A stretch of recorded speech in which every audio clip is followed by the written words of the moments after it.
কিরে গেদা, কি অবস্থা? এই তো আলহামদুলিল্লাহ ভালো। ওর কি হয়েছে? ডাক্তার কি বলছে? ডাক্তারের কাছে নিয়ে গেছিলাম, তা 10 লাখ টাকা চাইছে। এখন চিকিৎসা করামু, টাকা পয়সা তো নাই। 10 লাখ টাকা হলে ভালো হবে। 10 লাখ টাকা হলে ভালো হইব। ওর নামে কি কোনো বীমা করা আছে? বিমা করা আছে কিনা সেটা তো জানি না, কিন্তু একটু একটা কাগজ আমার কাছে দিছিল, এটা আছে। কই দাও দেখি সেই কাগজ।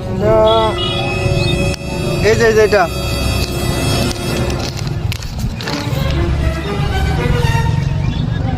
ওরে শালা, তোমার ভাইয়ের নামে তো মারাত্মক বীমা করা আছে। হ্যাঁ? 1 কোটি টাকা পাবে। 1 কোটি টাকা? হ্যাঁ, 1 কোটি টাকা পাবে। বলে এই কি করছো, কি করছো, কি করছো? হ্যাঁ আরে তোর ভাই তো ঠিক মতো কিস্তি দিত না। হ্যাঁ